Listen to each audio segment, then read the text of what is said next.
Hey all. Yeah, so okay, I'm today.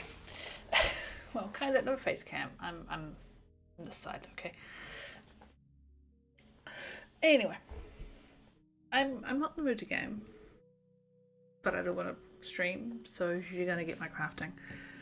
So I was sitting here and I was like, I want to work on stuff, and I thought, okay, this is what I'm gonna work on. I've got 3 projects lined up, and I've got like a stash of stuff over camera that side. It's just yarn. I just keep looking at it and I keep petting it. It's fine. But I was sitting here. I think, right, I'm going to work on the shawl. The shawl requires scales, so I had to quickly rush out to the kitchen, get my scales, because that's what we do. Yeah, it's all good. So I can just sit there. And then I was looking, like I'm working on a pair of socks as well, and I want to do like a contrast toe and heel on both the pairs of socks actually, but I hadn't decided on a contrast colour, so I had to go and cake one up. It's just a black, and I can use this for all my toes and heels for the foreseeable future. Should be fun.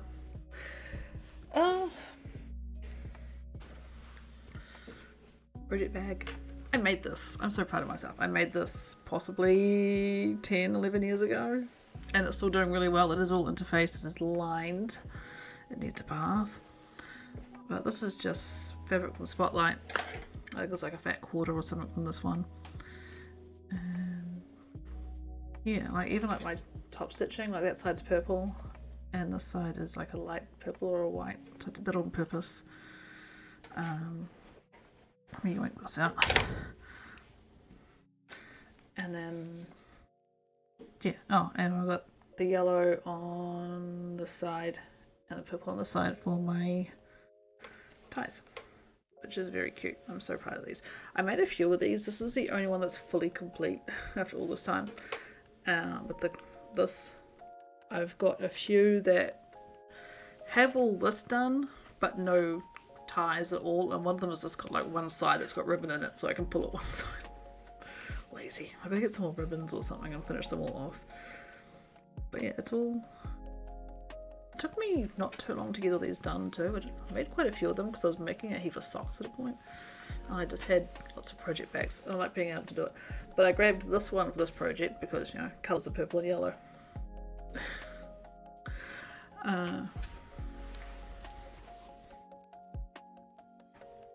So yeah, I've got 2 knitting projects really on the needles right now. Yeah, it was 3. Like I started the hat last week. I mentioned it during last week's Pokemon stream. I started a hat. I was not happy with it. Ripped it all out. I'm not dealing with this. And the yarn is now back in my stash. The yarn felt like rope. It was horrible. It wasn't fun to knit, so gone. Whatever. And then what else? That's it. So, like, what are you saying 0 for? Not saying 0 for. 15 grams. I want to know if I can get like 1 or 2 more rows out of this before binding off. I know binding off is going to take a heap of yarn. I was hoping to have enough to add into my blanket as well, but I know I'm definitely going to get at least 1 more row. This was 109 grams of yarn at the start too. So that's the thing.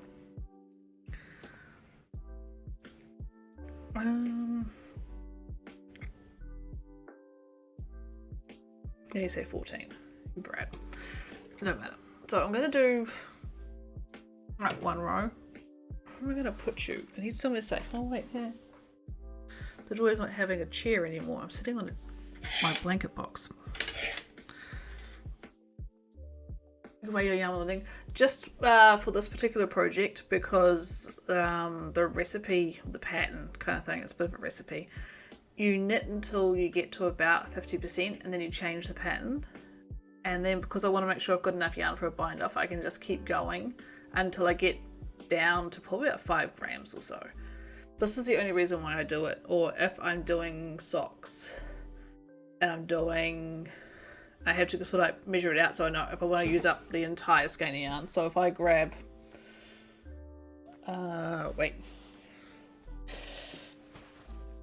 if I grab, say this one, for example, which is going to be a pair of socks.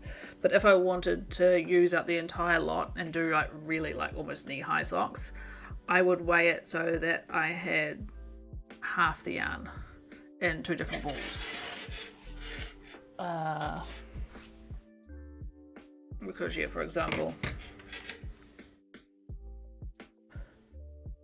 so I would do roughly 53 grams a ball and knit the entire lot if I wanted to do long socks. I don't do long socks. I do, I think, like 6-inch long cuffs ish, and that's it. A lot of people do short socks, which is basically they do like maybe like that much and then they do their ribbing, but I don't like that. I hate how they feel on my feet. But yeah, this project here I have to, because you knit like 50% of my yarn is all this, and the other 50% is this. Then I'm going to do a bind off. So I'm just going to work on another row of this. I don't know how many stitches are currently on the needles. Like it's a lot. It's a lot. I think each row takes me about half an hour or so to do. It's a lot of. Yeah, but it's very pretty. I do have, if I do this. So this is all the information that I'm working for the pattern I'm working on. Oh, nice and simple. It's a very simple pattern. Once you look at it and you know where your changes are, it's pretty good. I've checked it maybe twice, like just to get it started, and then once I hit the 50% point, I checked it again, and then I've checked it again to find out how to do the bind off. And the bind off is a very simple bind off, so it's no big deal. The yarn, this person no longer dyes. Like most of my yarn stash is 10 to 11 years old. I wish I was lying, but I'm not. It was all brought over when I moved back from Amsterdam too. There's like boxes of it in my cupboard. So yeah, Never Enough Time yarn, Flowering Kale. This is a superwash merino cashmere nylon blend. It is so squishy and nice. Yeah, so yeah, she no longer dyes. I looked her up. Quite a few of mine no longer dye. Like I've got like 3 or 4 different indie dyes in my stash that no longer dye, and I've got so much of them, which is great. So yeah, that's that. But yeah, all the information there, including like my needles and the brand. It says Knitpicks/Knit Pro because I bought them as Knit Pros, which is how they are marketed in Europe, but in America and I think most of the world they are Knitpicks.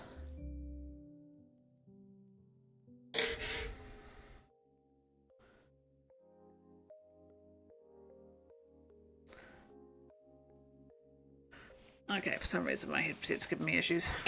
My headset, lots of fun. I'm getting static again instead of music. I kind of wanted the music.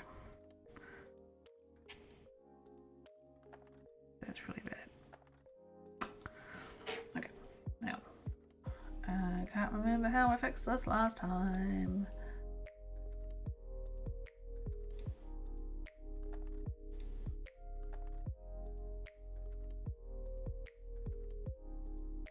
Still static, I can hear it. Never mind, I'm not having music. You get to have music, let me know if it's too loud compared to what I'm doing.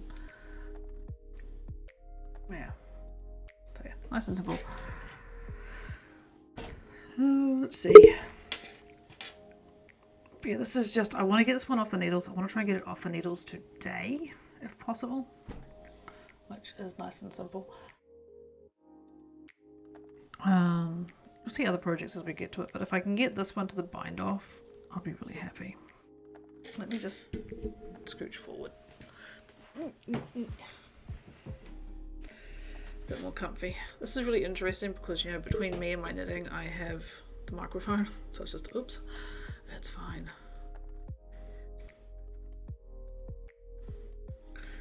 Yeah, do that. So yeah, this is the TGV Shawl by Susan Ashcroft, who I followed for a while. I've knit this one before. I actually knit it out of hand spun on a trip to Spain once because we took the bus. It was like a 24-hour bus ride, and I was knitting it, and I hit a certain point in the yarn, and I looked up, and we were coming over like the Spanish mountains, and it looked exactly like my shawl with the way the colours were, because I was doing a grey and yellow hand spun that kind of went grey, yellow, grey.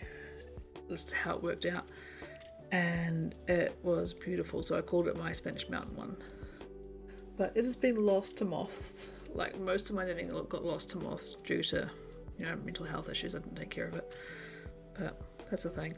My socks all basically got worn out. I lost a couple to moths, but I think they were pretty close to being worn out anyway. So yeah, my knitting style, I'm what they call a thrower. I know, Katie, with you being a crocheter, you might find it easier if you hold your yarn in your left hand.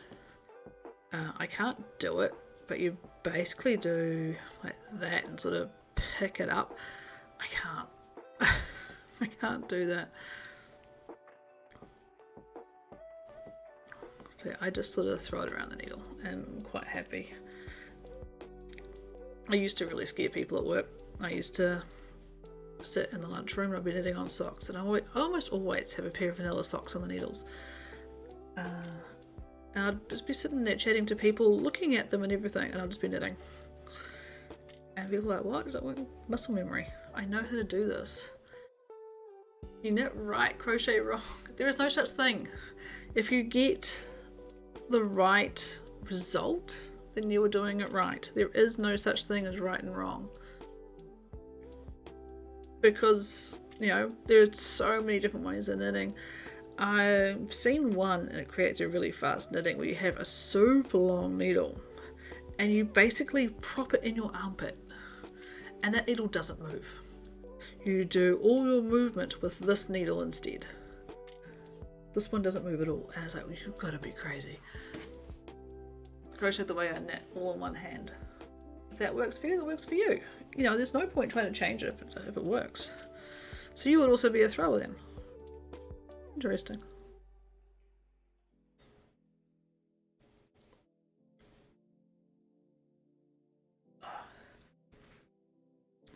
Yeah, when I crochet, I hold my yarn on my left.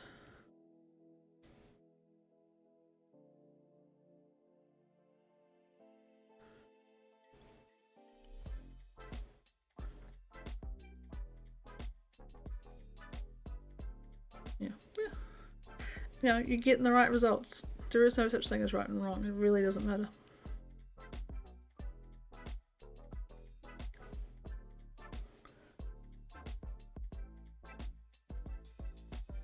I think the only time it does really matter is like with knitting, you can go through like the back loop when you're knitting, and that creates a different type of stitch. And if that's what you're used to doing, and you're using it as your regular stitch, it might be wrong when it comes to some patterns. You might not get the desired look.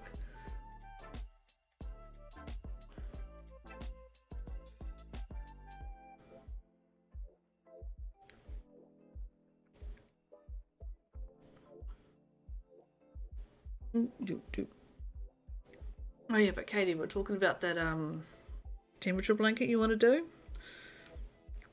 I'm going to assume you're gonna crochet it. So I looked at a few things.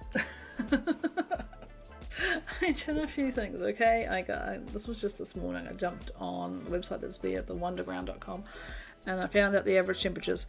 And I found it in Celsius, which is what we're used to. And the Celsius range is not that big if you want to use a rainbow, but if you convert it to Fahrenheit, you get a really good range. Because, you know, where we live is very temperate. There's not a huge range really when it comes to temperatures. You know, we don't go from extreme heat down to snow. Because like the lowest is something like 8. Average low of about 8. So I was like, how do we figure this one out? So what I did is I converted it to Fahrenheit, which is all available on that website as well. You can chop and change, and you can view like the month at a glance, or you can whatever. And then, hello Petra, how you doing? Welcome in. But yeah, so yeah, sounds like a good idea. Yeah, Fahrenheit gives you a nice range, so you can look that up and you can plug in where you live, and it will give you like the calendar view, it'll give you a daily view, and whether you want to do like just the highs or just the lows, you can grab it.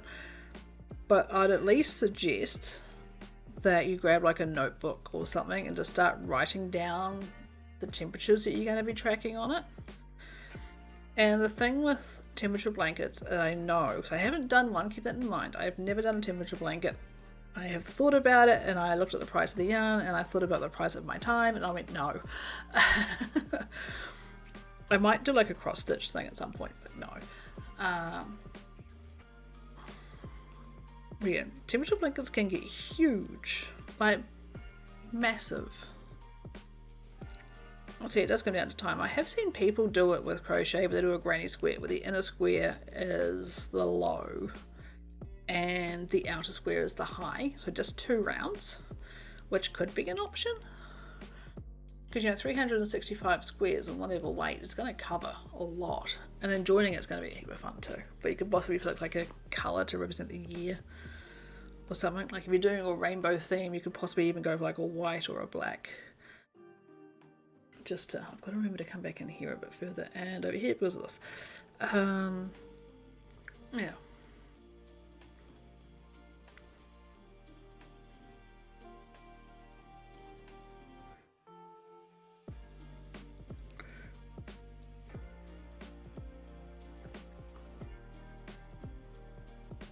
So yeah, I just kind of looked it up and thought, you know, that's probably one way of looking at it. I just kind of broke it down into like under the 45 Fahrenheit, which I believe is, I can't remember what it was, like the 10 or something and below. Issue with squares. I know you have issues with squares. So you're gonna have to figure out what kind of pattern you're gonna do. I know some people do like the granny stripes rather than a square. They just do a great big stripe all the way along, and then the next stripe will be the next day. But if you're going to do like the high and the low, you've got to figure out whether you do like half the stripe as a high and half as a low, or if you're going to do 2 rows, which makes the thing twice as big. I know a lot of people just do the rows.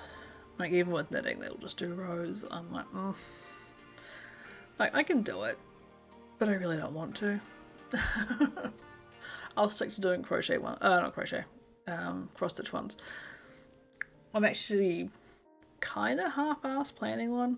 I don't know. It's kind of like an idea in my head. I know I've got enough fabric for it. I know I've got yarn for it. It's just, we'll see. I was thinking a line for each day. So 365 lines. So you could record either the highs or the lows, or again, split the line.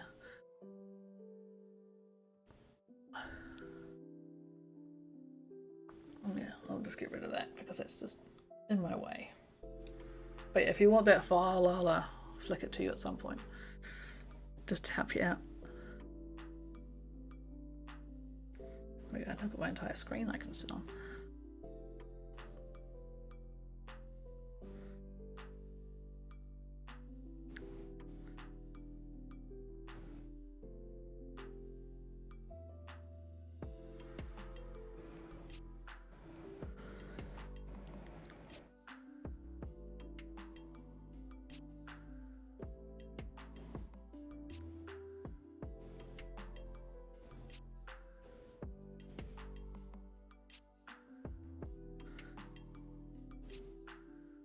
I really want to see if my headset's working again. It's kind of interesting sitting here in absolute silence when I'm used to having, you know, the Pokemon music or something going. Music, by the way, is just the Stream Beats Lo-Fi by Harris Heller, which is what I normally put in behind my House Flipper episodes, which I will be recording again tomorrow. I will be borrowing the husband's desk chair since my one snapped, and I'll be using that for a few hours so I can get at least a recording in. I don't mind editing sitting how I am, but the recording's just a bit of a pain when I have to sit for a few hours because we're doing a full flip, so it's just Got a couple of things to do in the morning, so after we get it done, I'm thinking about 10 o'clock we should be back, and then I can start recording. Actually, a basic square, I could do that and label them, decide on a pattern. Or like a basic crochet square, like a granny square. I could do that.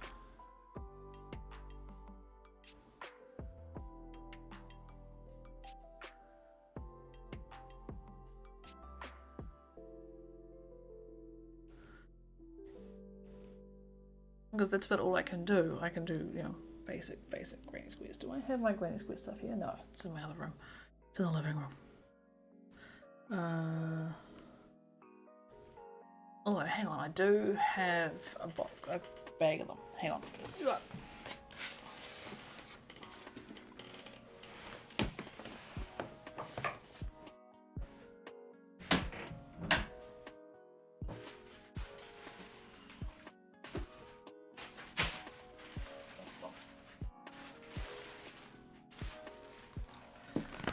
I have these. This is 2 rows of my blanket, which is 18 by 18 done in a 4-ply or fingering weight, all trimmed with red, and it tends to be a lot of scraps of my projects. So this is 2 rows, so this is 36 squares in here. And see if I can find an interesting looking one, like say this one.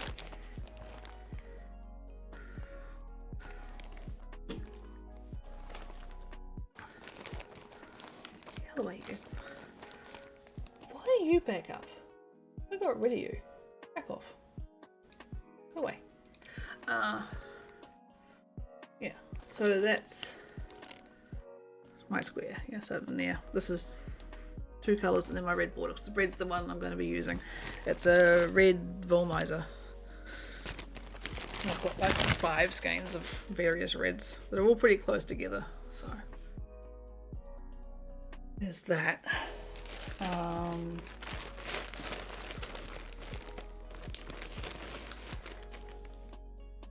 It's another 2 colour one, same middle pattern, same middle yarn. This is a self striping on the outside, which was kind of interesting. This one here has hand dyed, that the husband, I believe, dyed up, and the same green from that one as the outside. Let's see what else we got. I've got 2 blue ones. I found a love in just doing either like the plain ones, and that's just all one colour with the red. I don't count a square as complete until it has the red border. I haven't woven in any ends, and I should. I've been really lazy.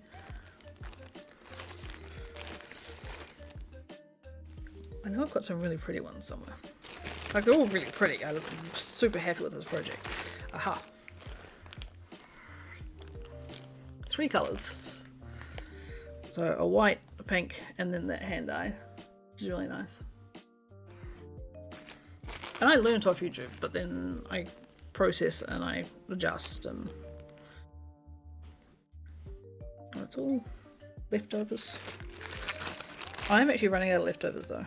Like, I've got a jar and it's just getting more and more empty. So our aim this year is to do 9 squares a month, and that'll get me another 3 rows, I believe, by the end of the year. So that's another 3 colour one, believe it or not, with the white, the pink, and then the self striping. That middle bit's got cashmere in it, it's nice.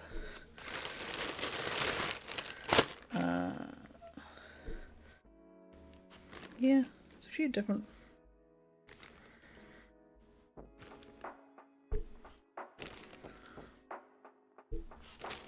I just have like stacks and stacks. This outside one's another hand dye. I just grabbed like the bit of the end of the cake actually. So yeah. Oh yeah, so I've got another bag that's got another row worth in it. And then once it gets the second row, then the bag will be put away until I'm ready. I don't know how I'm going to join them all together yet.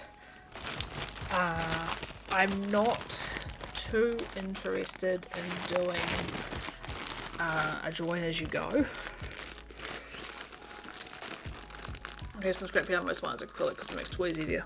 Then use what you've got. Like that's my whole thing, using what I've got. I didn't want to go out and buy stuff. And I had a whole heap of scrap. And then like the red, like I said, I've got like 5 skeins of it. Use what you've got.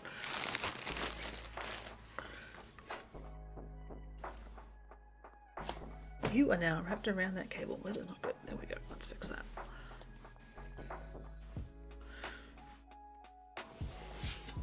But yeah, that's also why my blanket's going to be an 18 by 18. And that will nicely cover the bed.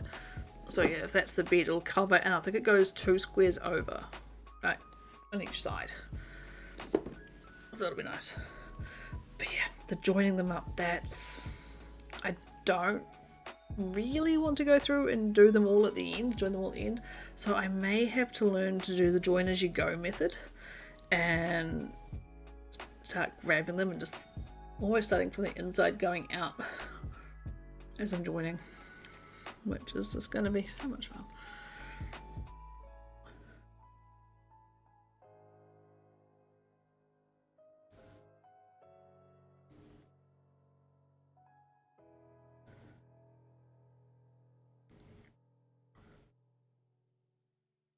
But yeah, acrylic's good. Like a soft acrylic's good.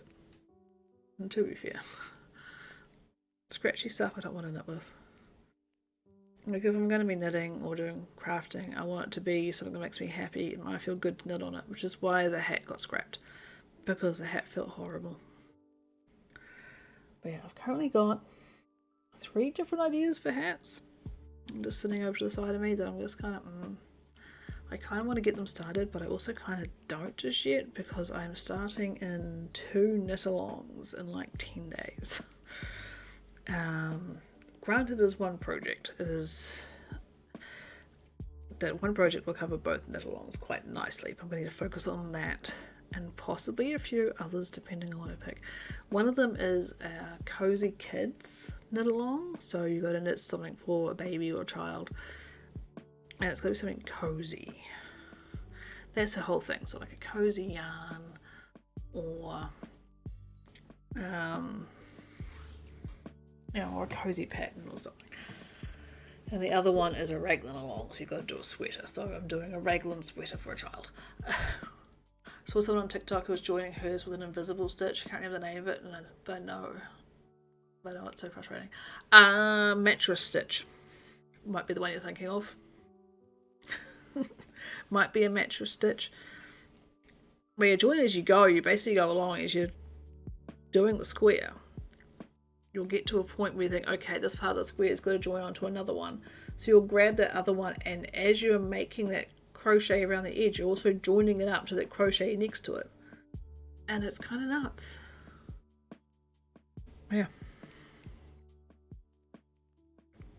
So yeah, that's why I'd start from like inside out, or I could just do it right at a time, kind of thing. I don't know.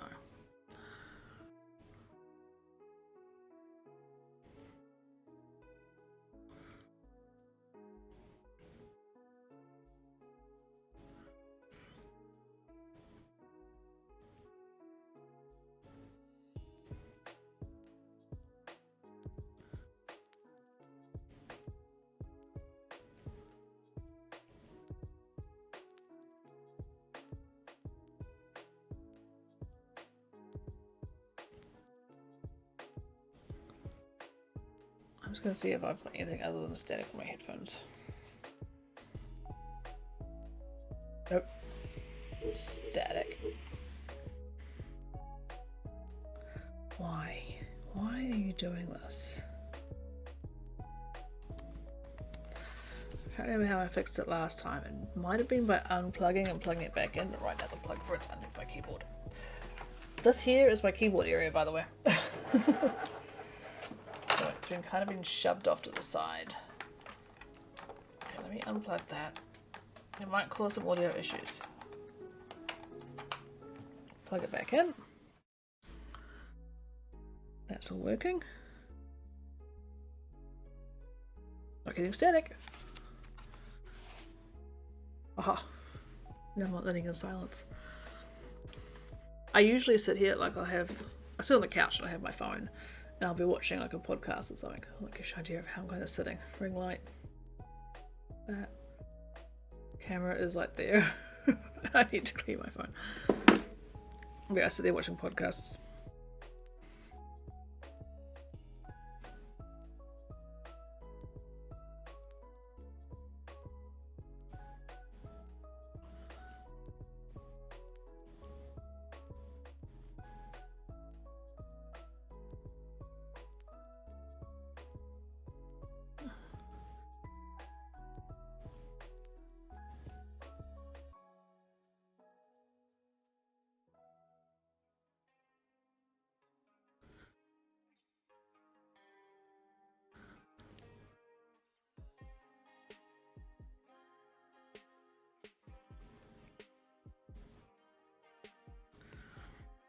Oh yeah, my squares are also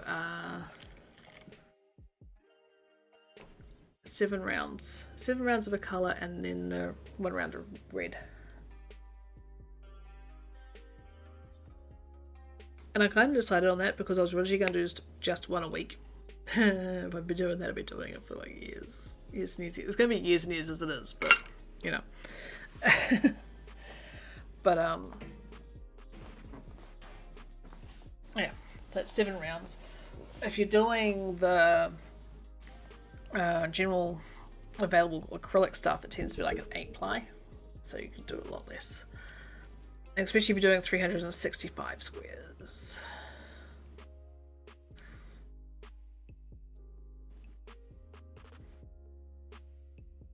What's causing the... No, I'm just looking at the shadows. Interesting.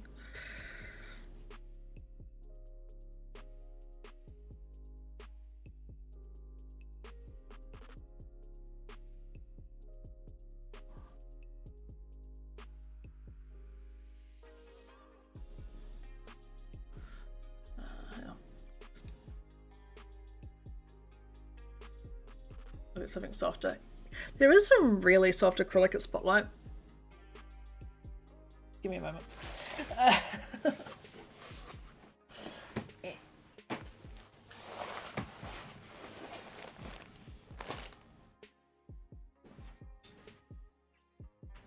Oh, I know. Good idea.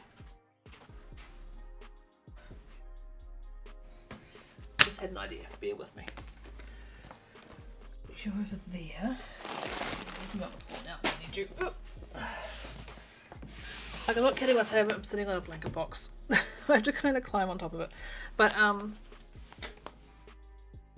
it's acrylic. It's an 8 ply. $3.20 a ball. And it is crazy soft. This is what I'm going to be doing the baby jersey out of. Because the top bit of it is one colour and the bottom is another. It is super soft. It's got a beautiful shine on it. It almost feels, I don't know, it almost feels like merino. It is crazy soft. So 230 meters a ball. Yeah, you can hand wash it, but in all honesty, it's acrylic. Throw it in the washing machine. Because then you come with me to buy yarn. Yes. Yeah, I found this. It comes in a huge range of colours, and they're not just baby colours, which is why I grabbed the red, because I think the red's gorgeous on babies. Yeah, this is not really a white, it's more of a cream. And it, yeah. Cream. Red. So, yeah, we'll have to do a yarn shop. We'll get you over here on like a Thursday or something. We'll do a yarn shop. Yeah, there's that. Now, idea I had. Hang on. I'm just saying, so you're not looking just at my table. But I don't know how busy this is going to look, so hang on. I'm going to ask for feedback.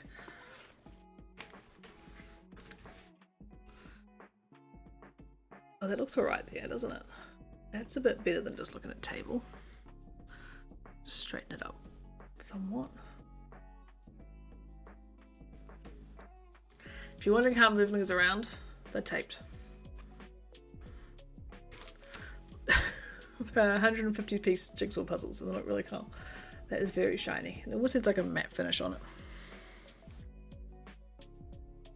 Yeah.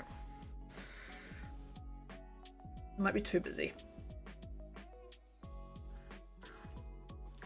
I'm going to find something else to put below me at some point.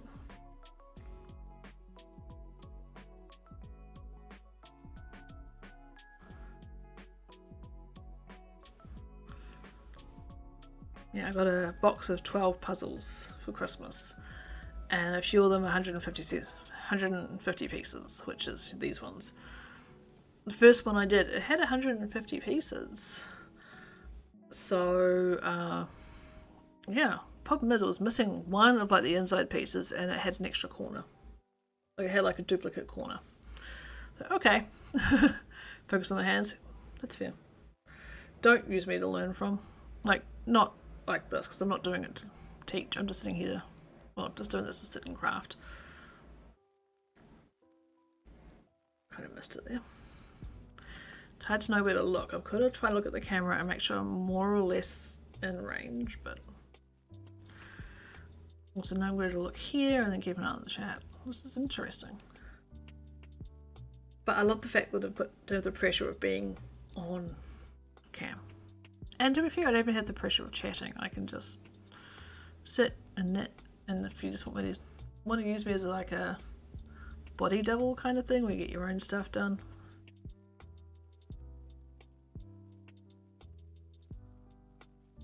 Just something different. Just mesmerizing and learning. Yeah, I love, like, one of the things I like doing is I like watching either time lapses or just watching people doing their craft, whether it be, you know, the cross stitch or the knitting or crochet or whatever. I like just sitting and I'll just do it along with them. And it feels like hanging out, and I just kind of body double my way through getting a lot of stuff done.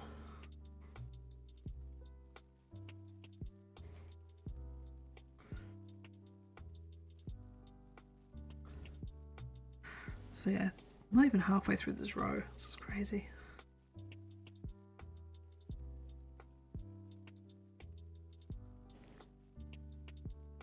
Yeah, I figured if I could get like a row of this done, maybe two, and depending on how much of the yarn is left, I'll change over to my other socks, try and get an inch on those done, because I think after that they'll be ready for the heel flap and everything, which I have not done that like particular style for a while, so we'll switch over to those.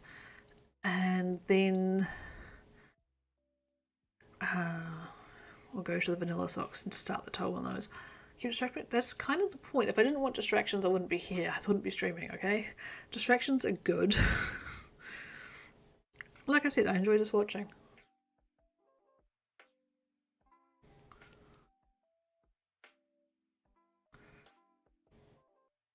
Yeah, it's kind of nice.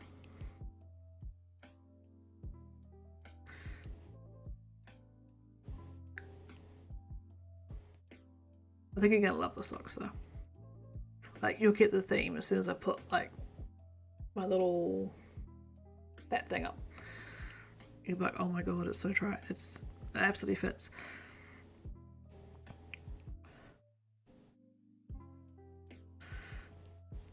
Yeah, I picked out doing this one because I knew it was a fast shawl to knit. I do love my shawls. And I basically just jumped into my stash and I found something squishy. The thing that got me was squishy because of the cashmere. It's just, it's so, so good.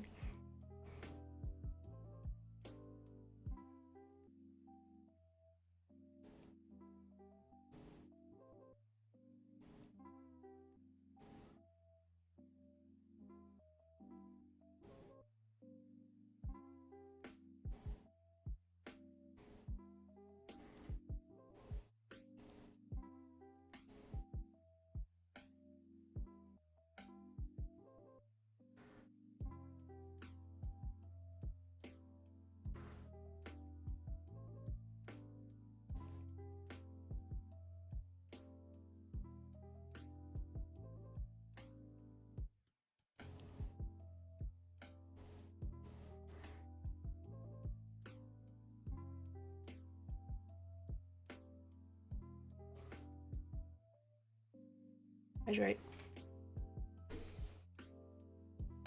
I think, like, I keep extra spare water just in the fridge so it's nice and cold when I go to get it.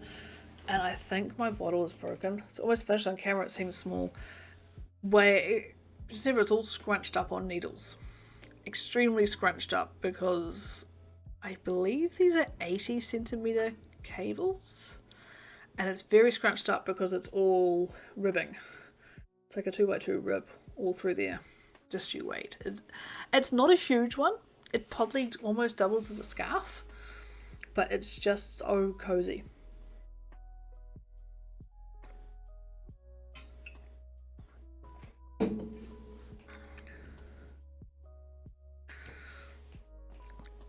Where's the center point? Okay, I'm past the halfway point for this. So that's about 1.5, just over 1.5 hands. Like of my hands, not of your tiny ones. It's not stretched out or anything.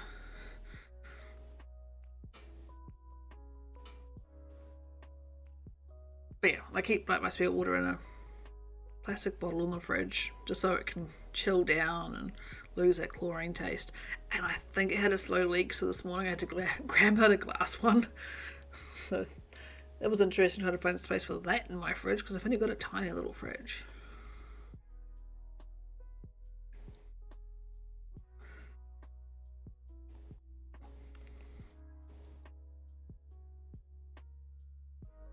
See, I really should, if you're focusing on my hands, I should scooch forward, shove the mic forward, and kind of almost lean over it. I'm learning.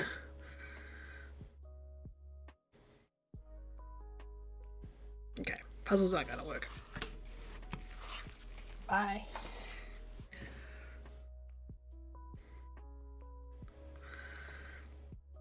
But yeah, essentially, once this ball gets down to, I don't know, 5 grams or so, we're done. Cleaning mine out except for the mostly empty fridge. I've got to clean mine out.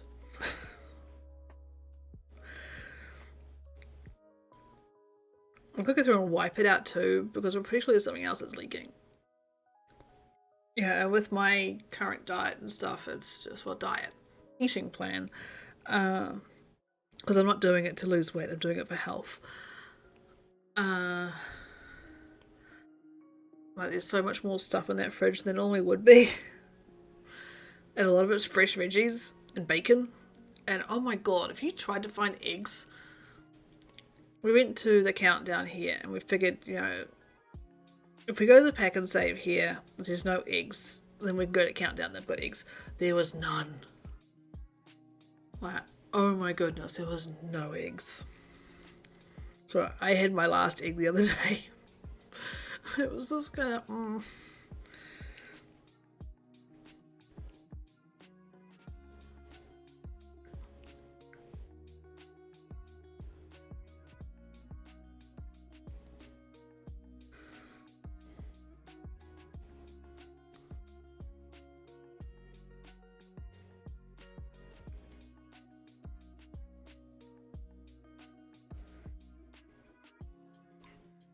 only one shelf with a lot of condiments and the veg drawer and a few indoor bottles. Is it? I'd have so much more. I got the veg shelf and that's pretty full. We've got the cat food, which they have a container, and then like an extra roll always sitting there. We've got the water. We don't have very many condiments. We're not huge condiment people. We've got like a huge, like massive jar of mayonnaise because we love our mayonnaise. And then sorry, I'm just stretching my back out. There's like usually some sort of tomato sauce. We've currently got a sriracha mayo in the fridge as well that my husband picked up, and it's delicious. I've got a story about that. And then, sorry, if I scooch forward, it's just not working well. So hang on, you can come this way. Ooh, that's probably not right.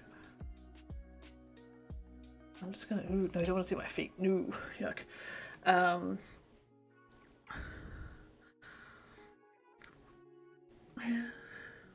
But yeah, a lot of it's like the bacon and stuff as well. And then my water. And I had to make fat bombs for the keto stuff.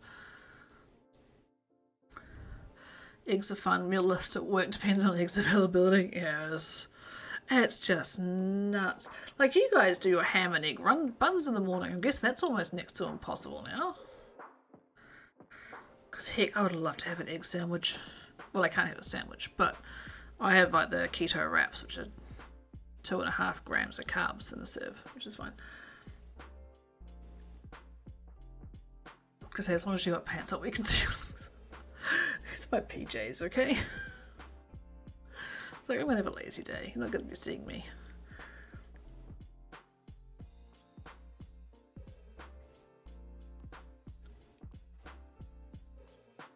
Yeah, it's definitely going to be quite a few stretch breaks.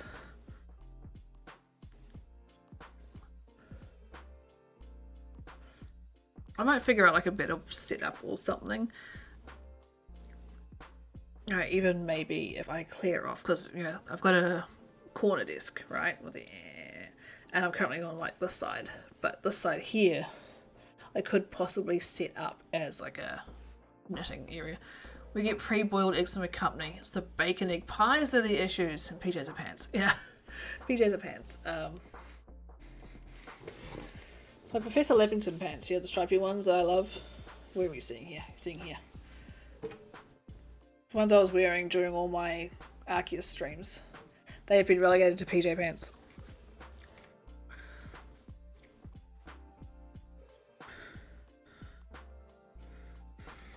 This is crazy. Like, it's just trying to make sure the right angles and saying I'm comfy. How awesome. I love them so much. Before they were relegated into PJs, I wore them out. I didn't care what anybody thought. I love them. They are so comfy. They are nice and cool in summer. And I'm one of those people that don't like wearing shorts. I'll bring you eggs on that Thursday. Oh my goodness. I've heard Calvin Road has really cheap eggs. So I may have to do a quick trip into town at some point. We'll see. I do have some money left. Basically for eggs. Eggs and maybe some yogurt that I can have.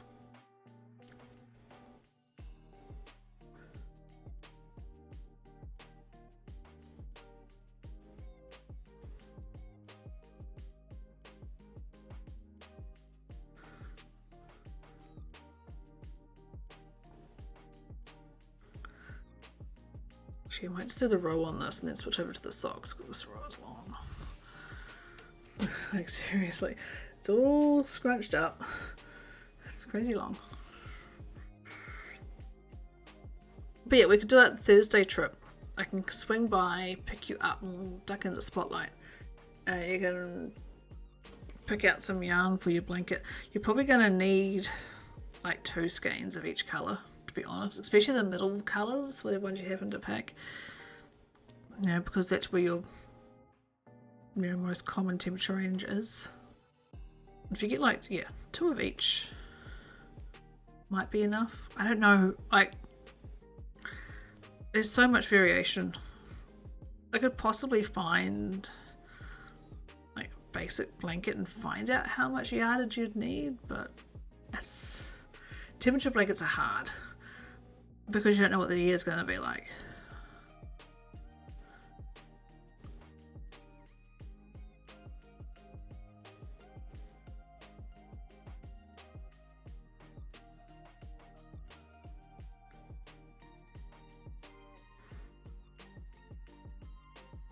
Bacon egg pie seems math at the moment because I've got to work out how many 6 or 12 packs I need rather than grabbing 2 30 trays. Oh,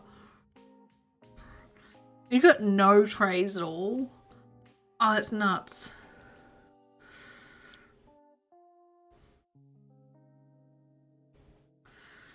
Must be driving. The supermarket owner. Absolutely nuts. 56 eggs for 2 large pies. No. Oh my goodness. But to be fair, those bacon egg pies are delicious.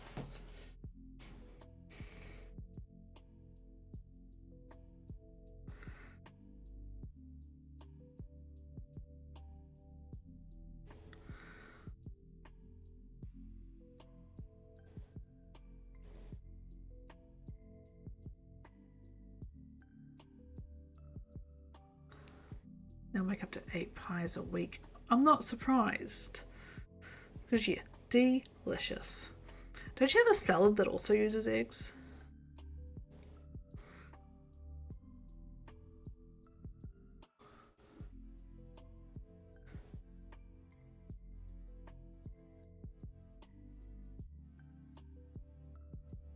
Caesar, yeah. You'd use your pre-boileds for that.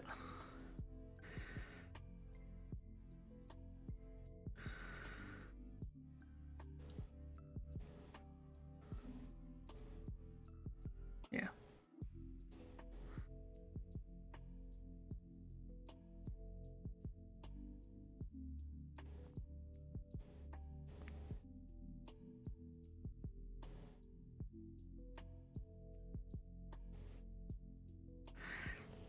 Actually, it might be kind of handy even if some supermarkets just start selling the pre-boiled eggs. Because yeah, if I'm using eggs, I'm either making them poached because I don't like them fried, or an omelette, kind of, but boiled eggs. So I could chuck them through my salad wraps and, you know, that sort of stuff. I'm more likely to use a boiled egg than I am a generic fresh one.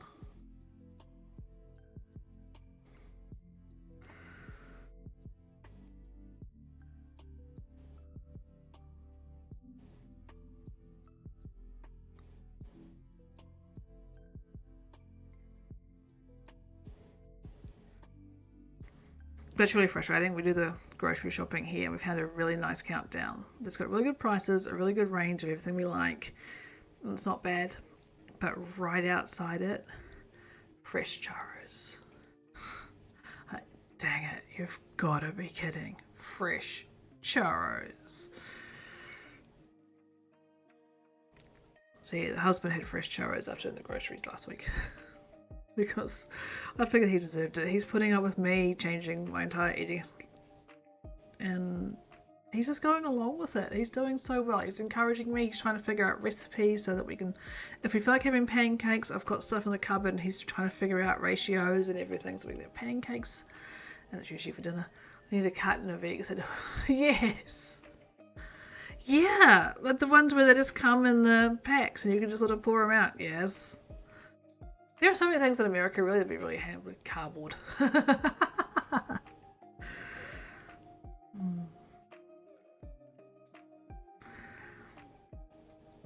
Figure there's so many things in America that would be so handy. Because yeah, that would get all the eggs that are classed as not good for retail sale. Which is bull, to be honest. I love going into Countdown and getting their, I don't know, it's the ugly bags or not good enough to be sold bags or whatever it is. I've been getting so many like zucchini that way. It's been great. Because I live off zucchini now. I'm trying to find a way to like avocado. I am still not past it. I kind of agree with my dad, but the consistency is more like snot. Gotta stretch the back out again. I miss my chair. I've been without a chair for a week and I miss it so much.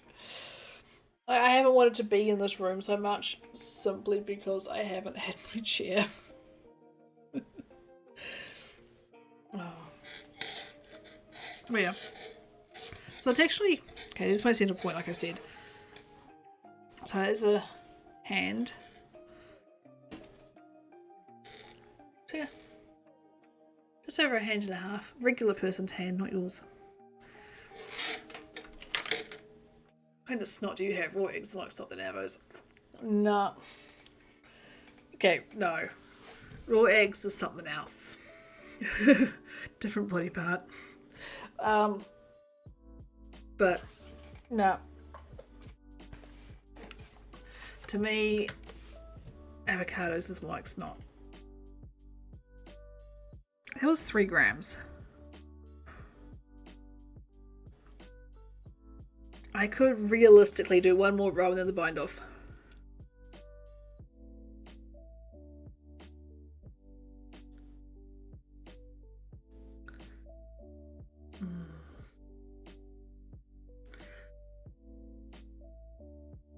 I'll keep that in mind. I'll work on that again later. I want to work on my socks. This is why it's like, with me, my crafting and ADHD, I just allow myself to do a bit and then it's all good.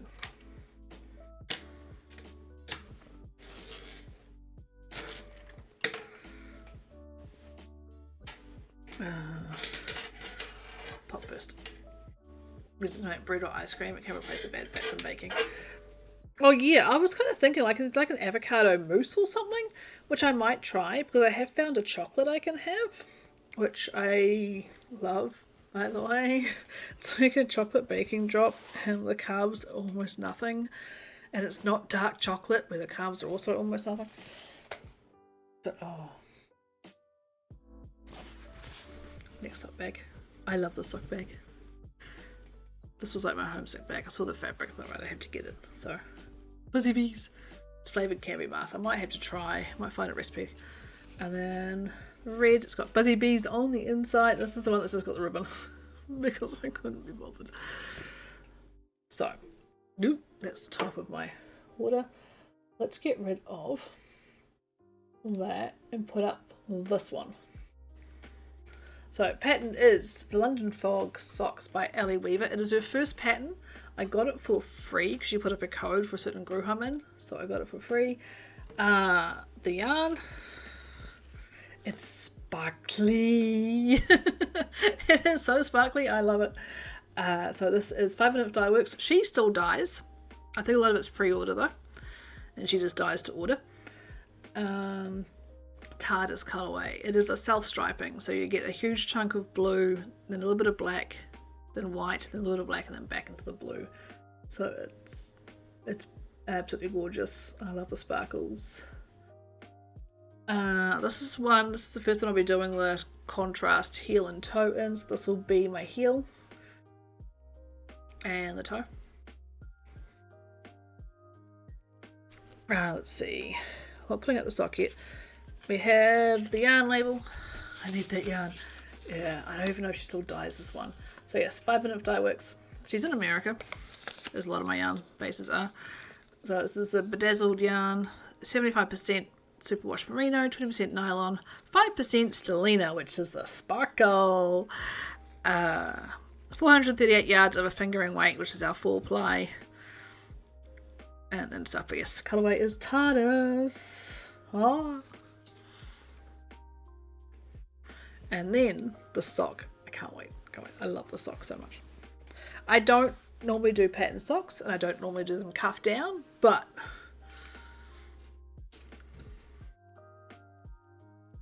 it's a cuff down sock. So yes, you see chunk of blue, a stripe of black, a couple of stripes of white, stripe of black, chunk of blue. And the patterning's breaking it up just enough so it just kind of looks different. So it's just like you can't really see the pattern on there, but it's really nice and it flows all the way down.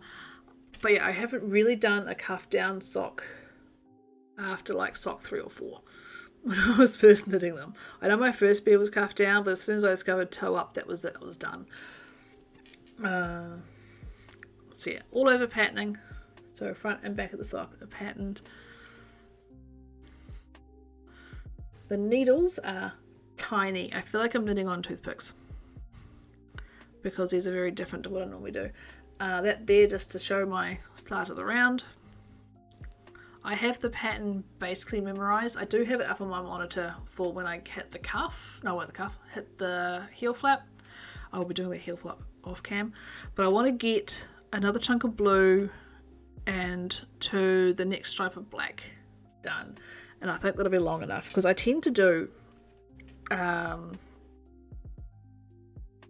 roughly about a hand. Like there's my cuff and then I put my heel there. And then I do roughly about a hand. And that's the length of my leg. Very scientific. So yeah, 1, 2, 3, 4, 5. I see that 6th one, and I think it's going to be plenty. But yeah, that makes me super happy. But I know who, like, she's an indie dyer, and I know at the moment indie dyer stuff is getting really expensive, especially with the shipping. I know of one in Germany. She still indie dyes. She has free shipping, but her yarn is like $55 for one. So once I get to a point where I can start buying yarn again, I am looking at some New Zealand indie dyers. I've got a whole heap bookmarked. And yes, actually bookmarked, not just open in tabs like I do. I leave them sitting for years. They're actually bookmarked. That's the thing.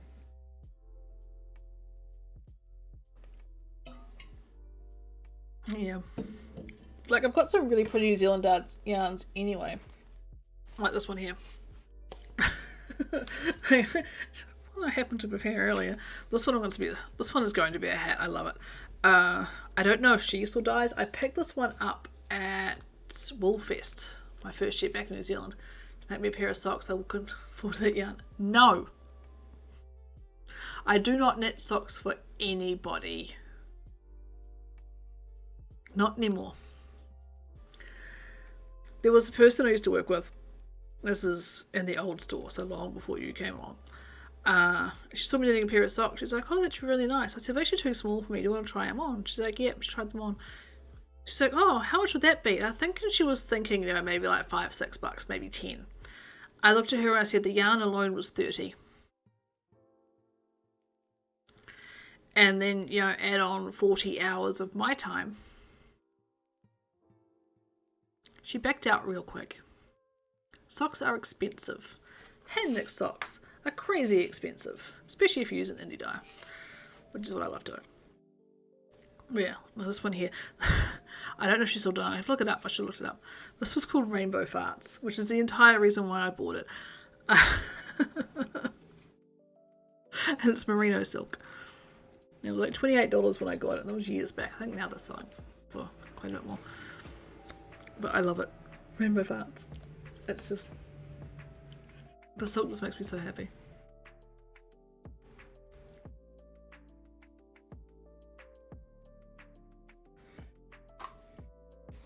Yeah, so there's some beautiful New Zealand yarn dyes out there.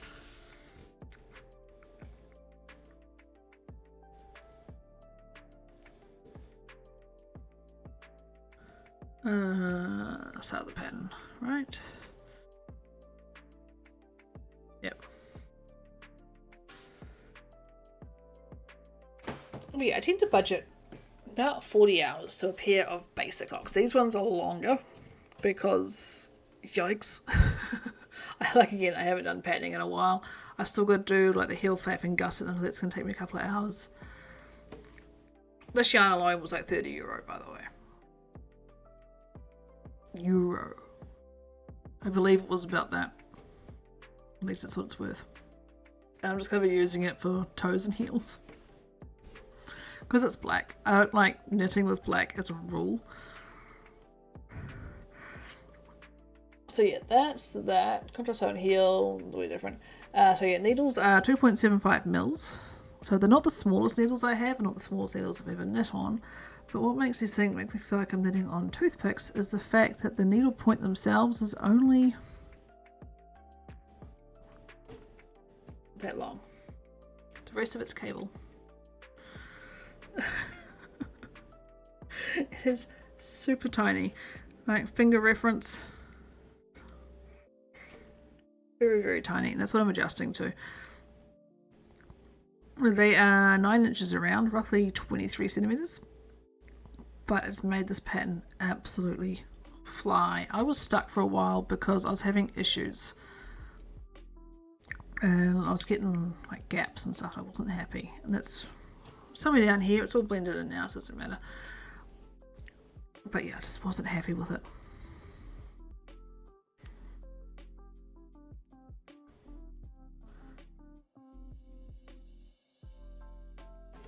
Come down here actually. A little bit easier on myself.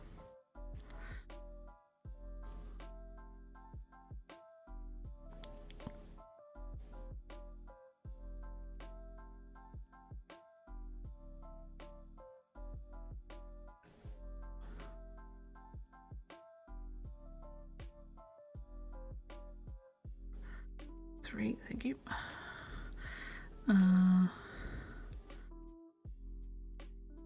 So yeah, these are generally like couch knitting. Because I can just sit there, I have a podcast going, nothing I have to concentrate on. Just work on them. So yeah, you can see why I wanted to show you these socks before you go to work. I love the yarn.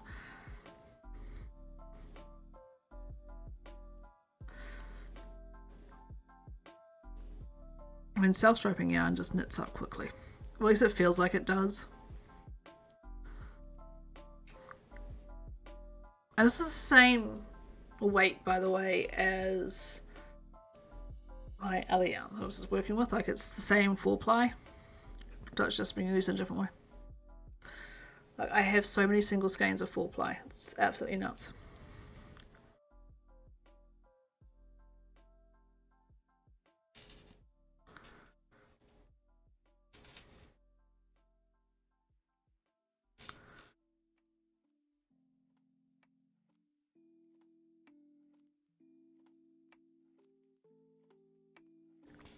So yeah, for being this person's very first pattern, it is really nice, really quite simple, and it's got enough variation in it that just means I'm not tuning out while knitting on it.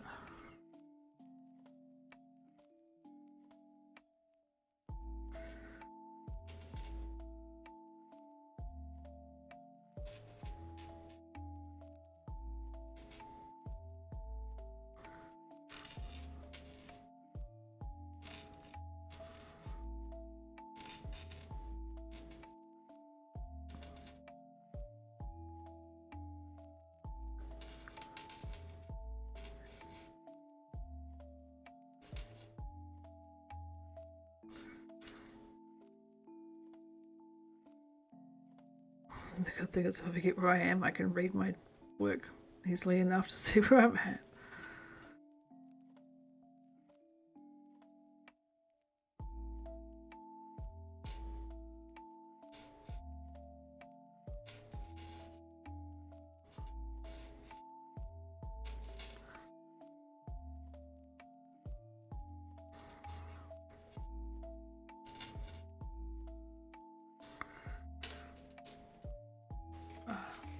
Damn.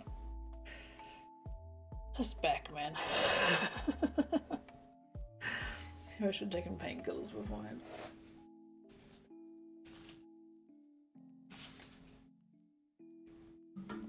So yeah, this is something I don't use the scales for. No point. I need to put them somewhere out of the way so I don't accidentally knock them off because I don't have any other scales. They're the ones I use for my food. Reshuffling again.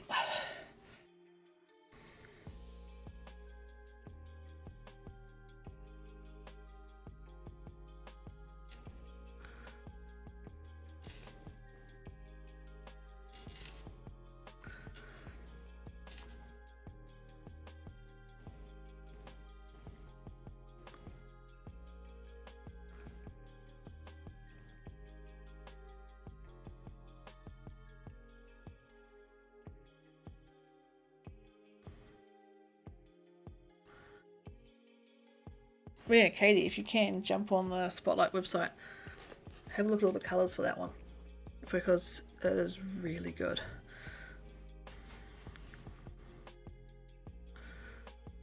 And actually they've got some really nice 4-ply. It's naturally New Zealand Gallipoli. And it's just got some really, really nice colours for socks. I have to admit I was very tempted the other day, but I went in.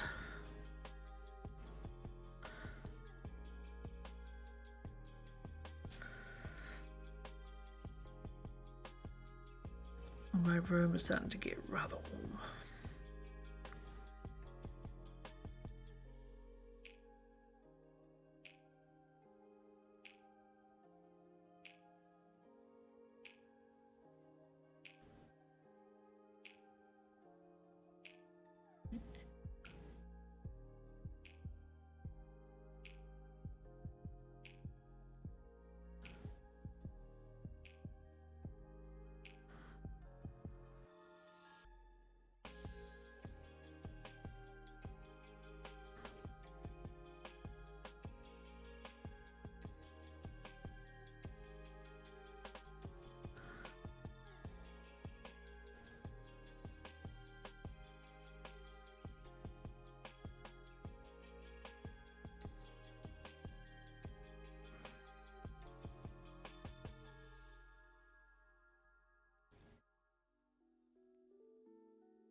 Oh, I need my stitch marker. Don't know if I'll be able to focus. The stitch marker comes just as like this little, what I call like a light bulb stitch marker, because that's how it looks. Because that's basically the stitch marker there. And of course it gets done up so it looks like a little light bulb. Alright. Here's your light bulb. And then I have a whole heap of like little jewellery things. I used to make my own stitch markers. And I just looped one on just to give myself a little bit of something dangly and cute. And it's just like a little tiny teddy bear. It's never going to focus on it because, cheap camera. But it's very cute. But I just have, hang on, like just here. Yeah, gimme. It's all caught on my scissors. These are sort of stitch markers I used to make. This one here is, also pushing like 11 years old. It's just, a bit of wire, fastening some beads, and then a little keyring. It's a froggy. Yeah, I have like so many of these, but I really wanted to use little teddy bear. So yeah, that's my beginning of round thing.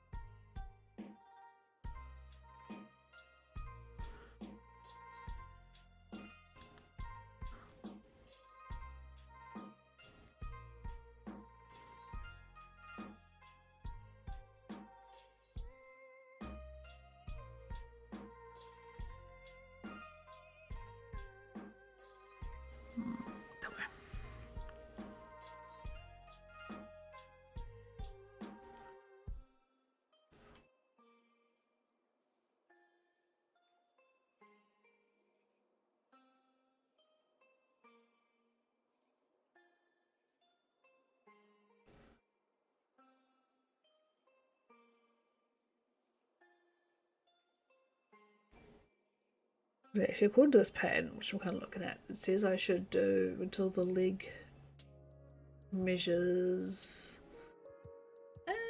about 6.5 inches. I think that is roughly what I do. I'm just doing what I'm comfortable with.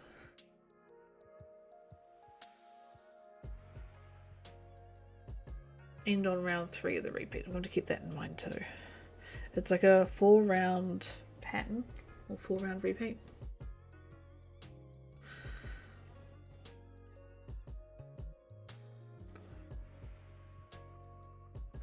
But yeah, once you've done it once, you've got it memorized. And again, if you can read your pattern or read your work, then you're pretty good.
Oh, Katie, have you watched House of the Dragon? Like, I don't want spoilers, but I'm currently watching it. I'm on episode 6. I think it's episode 6 or 7. And I'm nearly done.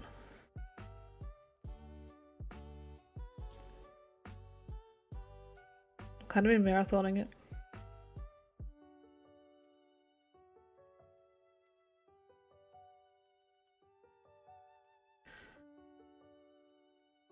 Because I thought I might watch that and then re-watch Game of Thrones. Because I'm currently reading Game of Thrones. It's one of my roughly 15 to 20 books for the year. Which is about half the books that I haven't read in my library. The Game of Thrones series is a decent chunk of it.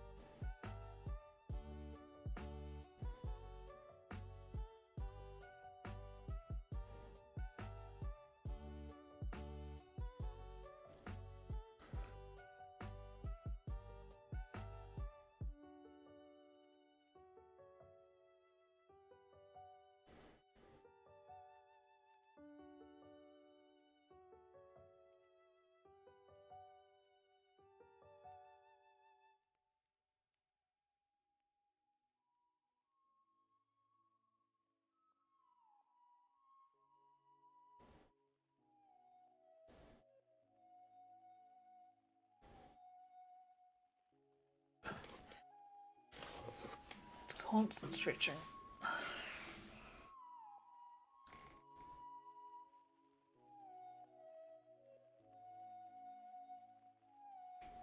A lot of stretching.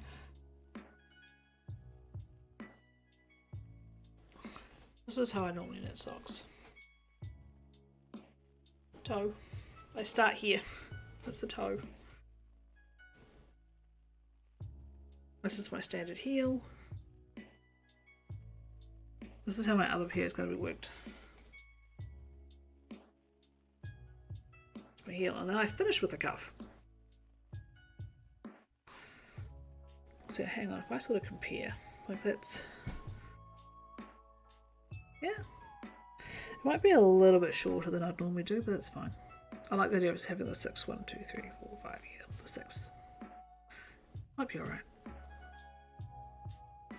Yeah, cuff to roughly tip of the hand, and then the heel gets done.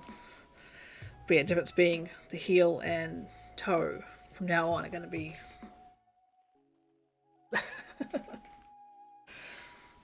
I think the black's is going to work really well. But we've got black in like a mystery bag because it's we're different dye lot, which means it's not perfect. So the original is underneath. I can't quite read it. Yeah, can't quite read it. So yeah, there's something not quite right. Whether the colour is not quite what they want it to be, or you know, there could be just like the end of the dye bath and it's just soaking up whatever's left. So yeah, put it to black. I don't, like, as a rule, I don't plan to knit in black. I do have one thing I want to knit, and it is black, and it's fluffy, but it's sparkly. But it's not out of this. It's out of stuff I picked up in Spain. So again, very, very deep stash.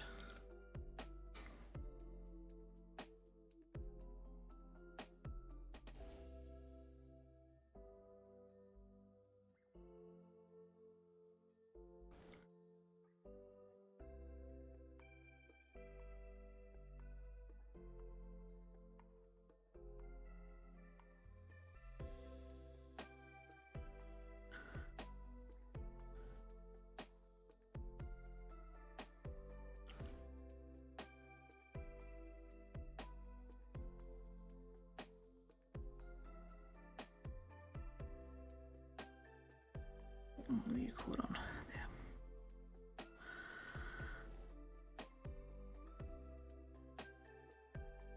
There. One of my challenges this year is I want to learn how to do 2 at a time socks. So basically sitting here with one needle, long cable needle, maybe 2. I don't know, figure that one out. And you literally have both socks going at the same time. And then you'll get to like where you do the heel. And you'll do the heel individually, and then individually on one, then individually on the other. And then you'll go on and do like either your leg or your foot, whatever way you're going. And it just, at the end of it, you got an entire pair of socks. You don't have one sock. You have a pair of socks at the same time. No second sock syndrome here. But no, I don't know.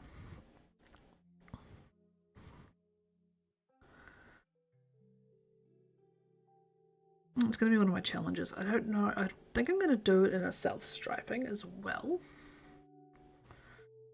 And I'm kind of tossing up between 3. One is a black, grey, red gradient. Sounds like witchcraft. It looks like witchcraft. It looks scary. But yeah. One is a black, red, grey. Another one is a black and a brown, maybe 2 shades of brown. Oh, it's based off like a dog colour. And then I've got another one. And it's actually, the colourway is out of Buffy. And it's called... I can't remember it. It's something that Willow says about how come you didn't tell me I looked like some kind of birthday cake in this outfit. So that's like the colourway name is really long, and it's by 716 Knit. I don't know if they're still doing either, but it's like a bright green and then like a spotty dotty of white and pinks and blacks, and then it goes back to the bright green, which is kind of tempting. But yeah, that way I could get like this, like the stripes lining up and everything. And they would just be plain. They would not be patterned. I think 2 at a time socks without a pattern is going to be plenty. Do not need a pattern on my socks. Except maybe a cable. No. Cables don't scare me. I know some people cables really scare the bejesus out of, but cables don't scare me. So I've done cables before and I love how they look. Lace doesn't scare me. 2 at a time socks scare me. Patterned 2 at a time socks scare me. Cutting my yarn on purpose scares me. The thing is, I've got a blanket I've got to do where you knit it all in a great big circle and then you cut it. And then you add the border. But you cut it.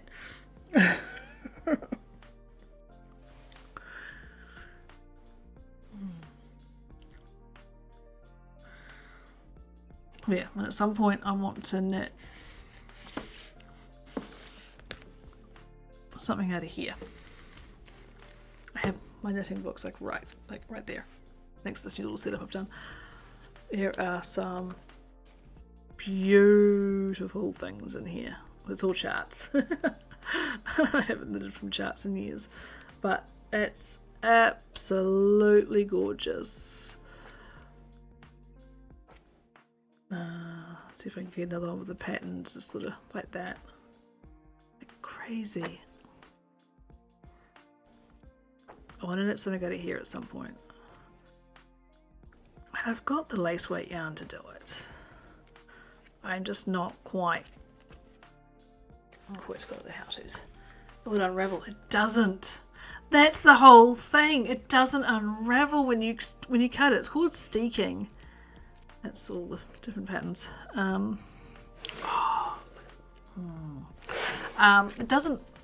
It doesn't unravel because it was explained. I watched a podcast and she explained it because she's just designed a cardigan, but you knit it all in the round and then you cut with the button banders.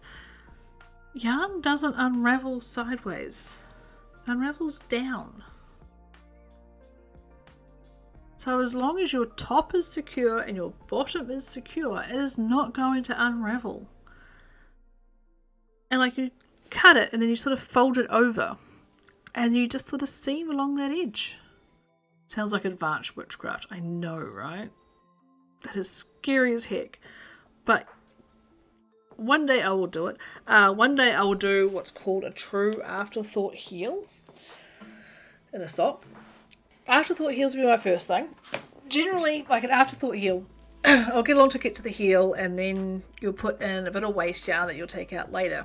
You'll finish off the sock, and then you'll come back and you'll pick up all the stitches that waste yarn is on and knit your heel, and it's done.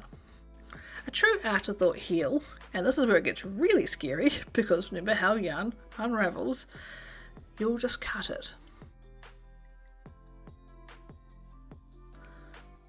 You'll put your needles in, and like on each side of where you want that cut to be, and you will cut it, and then put your heel in. That scares me, because that's a that way cut, not a that way cut. Yeah.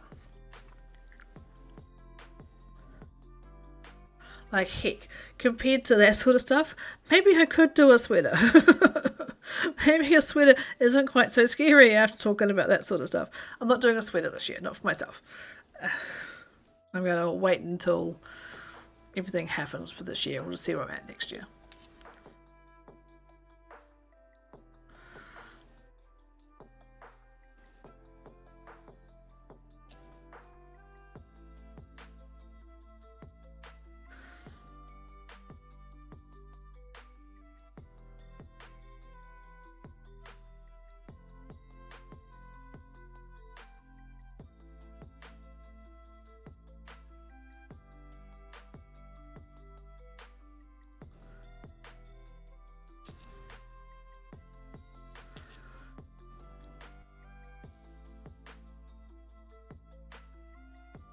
I'm part of a Discord group, and we're sort of talking about having a bit of a unofficial group of us doing the 2 at a time socks, all starting roughly the same time and just being supportive because it's new.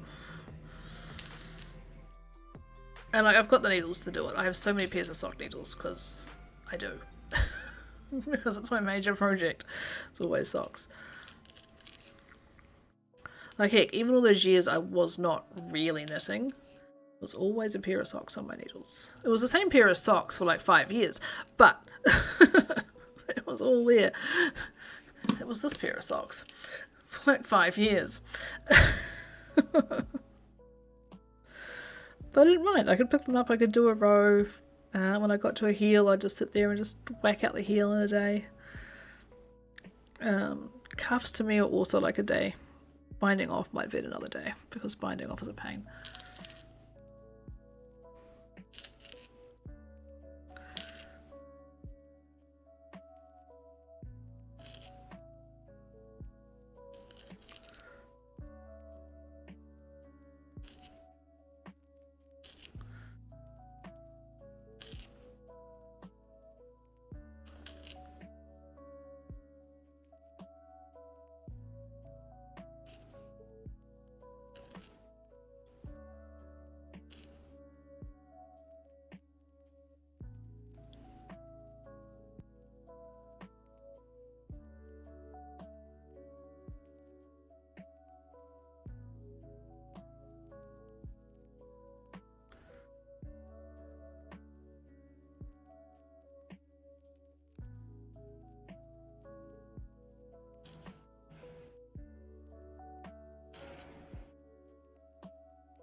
So glad I did this for 2 hours.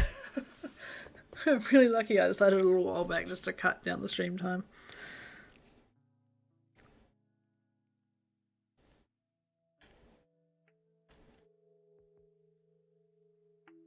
I want to get the heel done on this today. I want to get the bind off done on my shawl, so it'll be done. I'm going to get it all woven in, and then I'll wet block it out.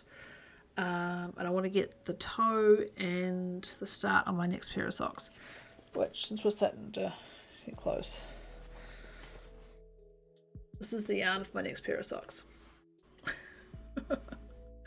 Again, deep stash. She no longer dyes anymore. See? This is Gnome Acres house sock, which is a 80-20, so 80 merino, 20 nylon. The colorway is Knittable's Franklin. It was based on a previous podcaster's cockatiel. So it's got the grey, the orange, and the white. Absolutely gorgeous. I've got a few of this. I think a couple of them are cashmere. So, I'm doing this one-handed. But here's all the info. She made some amazing colorways, and they were almost all based off really nerdy things. She had the Marvels, she had the gaming colorways. That was just amazing. I've got one of hers which is candy corn as well. So yeah, with the hers, she also gives them a born on date. So you can't quite see it, but this was born in our terms 15th of November 2012. So I've had it in my stash since like December that year. It's a 10-year-old yarn. Like I said, a lot of my yarn is about that. So it's very pretty, and it's also going to get black toe, black heel, because black goes with everything. So that'll be cast on today, most likely. Get the heel done, toe done, part of it done, and get into the colour, just so I can sit there and just have it on the go. With this pattern here, I am modifying it slightly, like this one here, speaking of having socks on the go. This calls for this particular pattern I'm doing now to go right down the foot. However, I find that really uncomfortable, especially in shoes. So I've already made a note that once I hit the heel, this patterning stops and it becomes just a vanilla sock on the way down.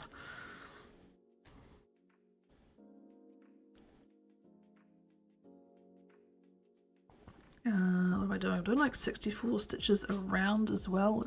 That's a size that just fits my foot. I'm hoping it's going to work with the patterning. I know if it doesn't, then you might end up with a pair of socks. But they might just be too big for your feet. But if it doesn't fit my foot, then I know they'll fit yours, kind of thing. Because even though it is quite stretchy, I am kind of nervous.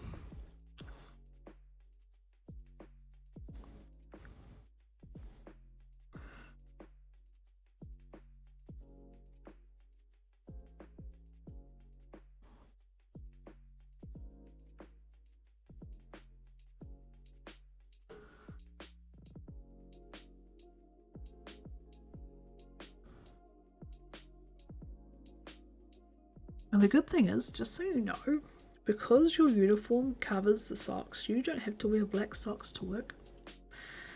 The checkout manager tried to get me in trouble one time before she was checkout manager. She went up to the boss's wife and she's like, "Have you seen Helen's socks?" And just like, "No, they'll be black, right?" And she's like, "Oh no, she doesn't wear black socks." So this is in the middle of the staff room. I'm sitting there, and so yeah, the boss's wife, "Helen, can I see your socks?" So I pulled out the leg of my pants and showed her, and of course they were hand knit, so they were anything but black. She said, "Oh, that's pretty. Stand up." So I stood up and stood up. She's like, "Oh, can't see them. You're fine." Sit wrong now. I'm hoping you hate them. I'm just trying to make myself socks, wear bright socks all the time. You don't have to knit in the 4-ply. You can knit socks in an 8-ply, and they go super quick. I've never done it, but I know like enough podcasters that do. They knit in the 8-ply, and they just zoom off the needles. Wear bright socks all the time, yeah. But yeah, the checkout manager tried to get me in trouble, and it backfired because you can't see them. And they are so comfy, and you don't have to wash them after every single wear either. There is something about hand knit socks, about the wool or something. They do not get smelly as fast as store-bought socks do. Absolute magic. you can wear them like 2-3 times before having to wash. Some people go as long as a week, depending on how hard you work. I used to wear them 2 or 3 times, and then I'd chuck them into a bucket and hand wash the entire lot at the end of the week. Well, yeah, every couple of weeks, depending on how many pairs of socks. But I am trying to work on getting my sock drawer back, because I lost a lot of it. Just through a lot of just general wear and tear, because I haven't been knitting to keep up with it when I used to do them all the time. And so my aim is to try and knit like 6 pairs of socks this year for me. But yeah, if these don't fit around my leg, then you get the socks.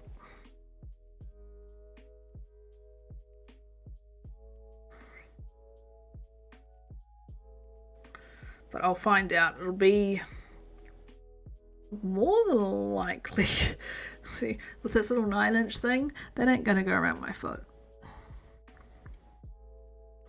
I might have to transfer them onto like bigger needles or something, like longer needles, just so I can try them on.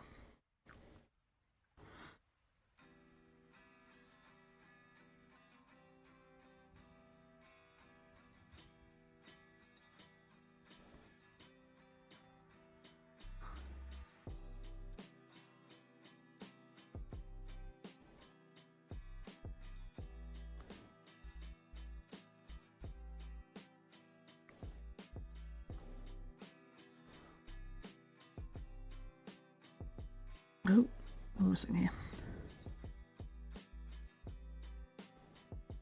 Yeah, I used to knit socks for walking Simon as well. I'd be on the extender lead, especially in Amsterdam. I'd be on the extender lead and I'd be over in the park and stuff behind our house. And I'd let that extender lead go on as long as it could. And I would tuck it in my jeans pocket. And then he would walk and I'd just knit. It was fun. Mum used to buy me at least 1 pair for Christmas each year. It's always good. Like, in all honesty, this is where like a sock knitting machine would really come in handy, but where's the joy? I couldn't do patterning like this on a sock knitting machine. But I had to admit, if you're doing like socks for men, a sock knitting machine is a must. I have knit the husband 1 pair of socks in my life, and he's kind of fussy with the socks. So he's got like the very elongated big toe, right? So I had to I kind of made my own pattern using short rows and started to make this big toe area on each one being a bit different. So it would all work, and then I did a regular one. But he's got very sensitive, at least at that point, he had very sensitive soles. So I couldn't just knit around like I did here. I had to purl it. So all those little bumps on the inside, all of these things, was on the outside. And it was fine. Like, I do the heel and then the rest of it was fine.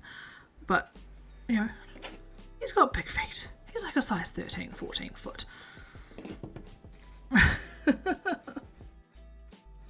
It took me a while. I've never knit him another pair. I think for that one is also one where I divided the skein in 2 as well. Just so I knew I could get to a certain point rather than just doing my standard size and run out of yarn, which is what I was afraid of.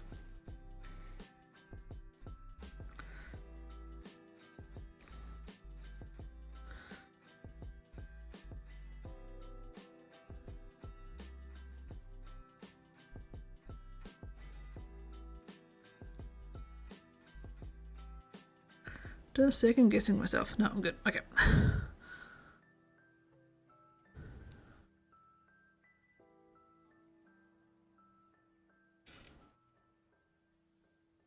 Actually, I was watching a podcast this morning. It is 2 women and they have one sock knitting machine between them.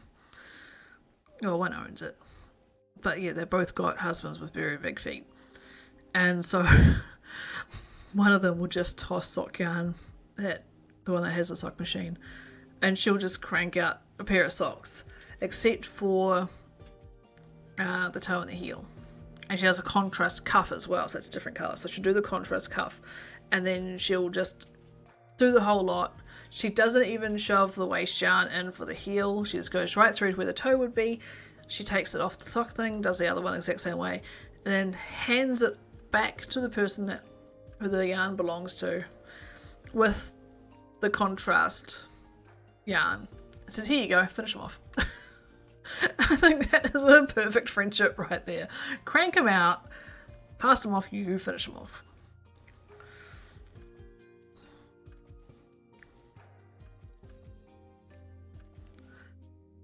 Yeah, I do want a knitting machine, but not a sock knitting machine, because it'd be just too tempting just to crank through all of my yarn. And I don't want to. I want to take the time and always have something on my needles that I enjoy.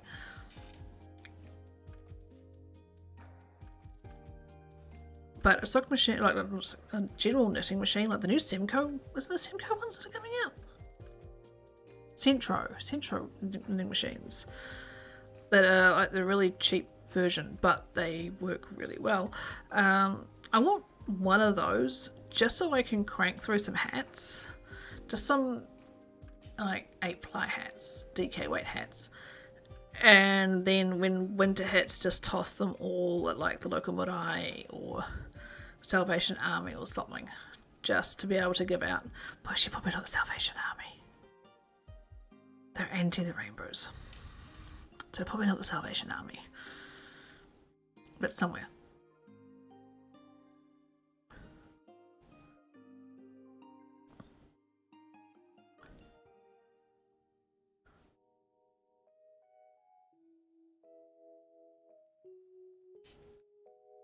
Because yeah, apparently a hat on a knitting machine takes like 30 minutes. And that includes I do the brim and the cast on and cast off. And super easy. Great big tube hat. And you just sort of join together both sides, flip it inside, flip one side inside the other, and done. And it's just, yeah.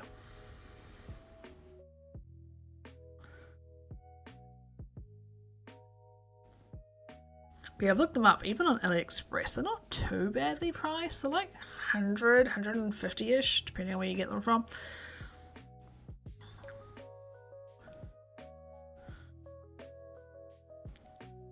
But I think my next big purchase I want to save up for, other than a computer chair, is I want to convert my spinning wheel from a single treadle to a double. And basically at the moment, my spinning wheel is something that's like third hand. It needs a really good service, to be completely honest. But it's sturdy and it does what I want it to do. It's just very noisy in the process. And being a single treadle means I only use one foot to get the wheel going. It gives me a very, very sore right foot at the end of the day. But a double one means I could sit there doing this.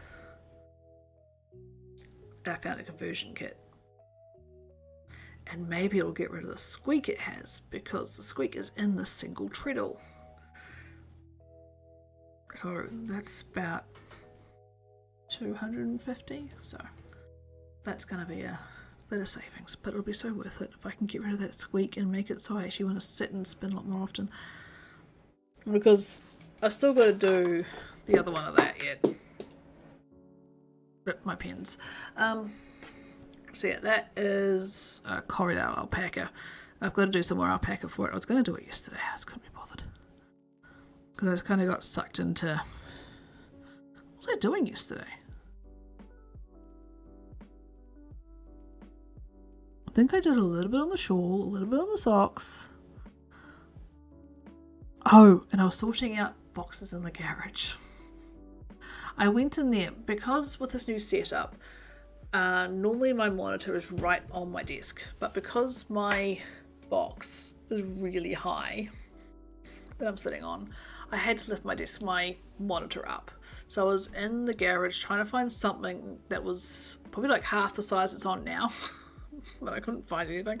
This is currently on one of my little mini bookshelves turned on its side. It looks great. It works really well. It's just like half a bookshelf too high. So I was trying to find something, and I found another box of yarn. In my wardrobe, I had 4 boxes, all nicely sorted out. Okay, and you've seen the photo, Katie. It's beautifully sorted out. And then I found another box. I was like, oh my god, you've got to be kidding. So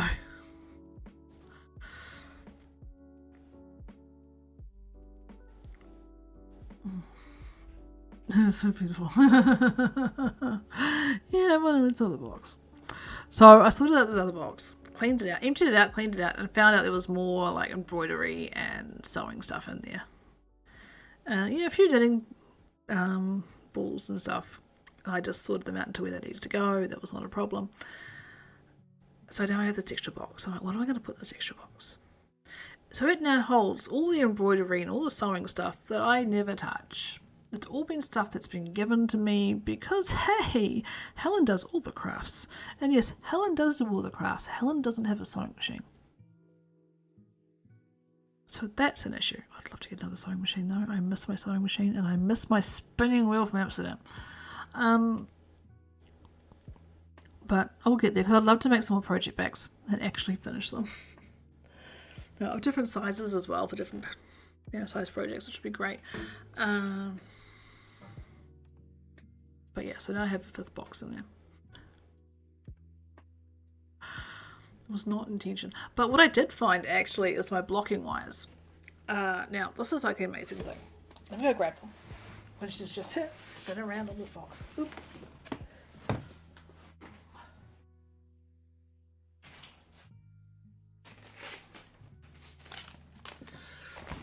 I got these when they first came out. So, again, deep stash. 10, 11, maybe 12 years ago. I do not know if they still make them. But yeah, Deluxe Premium. We had money, okay? We had money. By Inspinity LLC. And basically whenever you do a shawl or something, you want to be able to show off all the lace. Like, think of all the lace work I was just showing you before. If you don't pin it out, it's going to look like a scrubbed up piece of crap. They come all wound up like this. And I looked at them and I thought, there is no way they are still going to be useful. It comes with everything in here. So I've got 6 67-inch wires. Do not ask me to do the conversion. It's freaking long. 6 36-inch wires, 6 24-inch, 6 12-inch, and some T-pins. So you can put everything out. I thought there is no way they can still be usable. They've been in this bag, the original bag, forever. So I did what any normal person would do. And I got one out. Okay. And I've got like the little point protectors, and they've got a little thing here so you can clip them together. Point protector off. Don't lose it.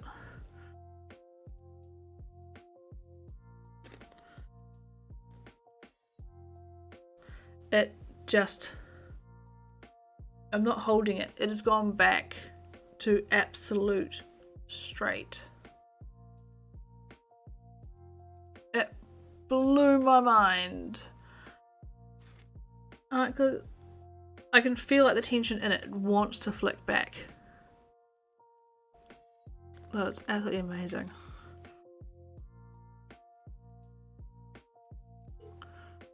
So yes, another reason why I want to get back into my lace as well. I haven't done that in a while. Lace became too hard, brain-wise. Like mentally, I was just like, no, I can't. It takes a lot of concentration, and I had no concentration. And the ADHD was really bad. But yeah, this is what I use to pin out my lace.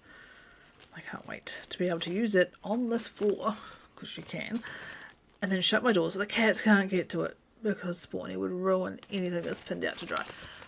But yeah, I'm going to see if they still do stuff. I have seen blocking wires available on New Zealand websites, so I may eventually have to get some of those and compare.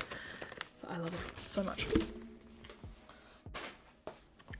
So yeah, I found those all sorts of things out. Project bags is a shopping bag.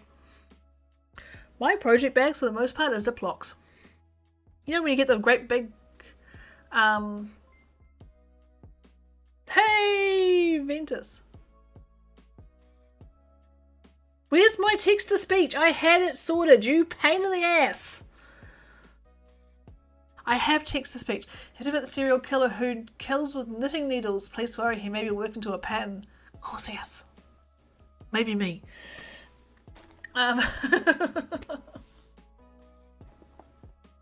Thank you for the resub, Ventus. Yeah, the Ziploc bags. You get like the bags of 15. The packs of 15, they're really big ones. Use those. I've got my granny square cardigan I'm working on. That's just in a Ziploc. I know it's a long-term project. I want to protect it from moths. So yeah, I'm gonna keep going.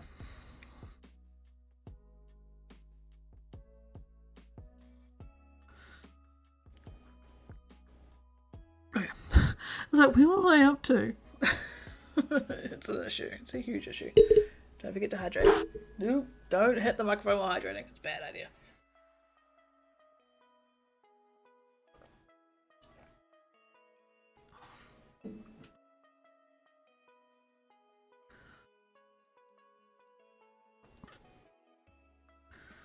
I'm pretty sure Ventus is sub, so you can use all the grass emotes. I may have to change those out at some point.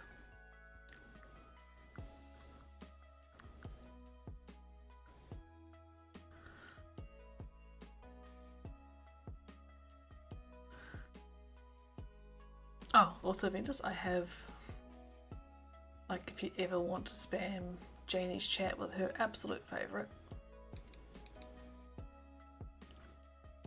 Ah, enter. It's over here. Haha, better do some shopping. Think I'll stop by and say hello. Hello! Enjoy your shopping. Anything fun, or is it just basic adulting shopping?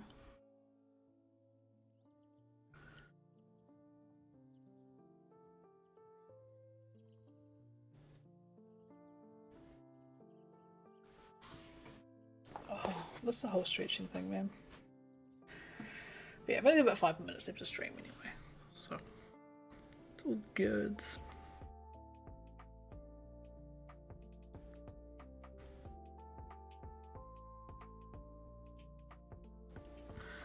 It's really just in time because I can feel like it's the heat of the room. I don't know how hot it is in here. I've got to get the thermometer at some point and find out. It's hot. Most necessities, gathering ingredients to make beef jerky. Oh, I want to try making my own beef jerky at some point. Because I looked at getting it in the supermarket and it's expensive.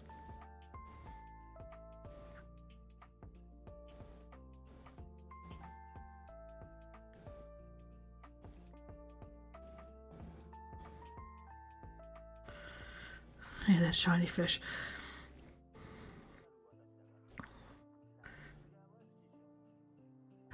See you later, probably in Janie's stream in a couple of hours.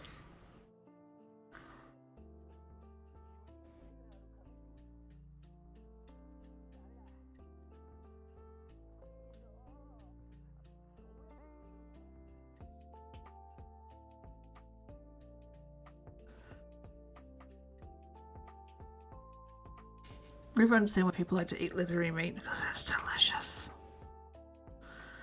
Right, the teriyaki one is just amazing.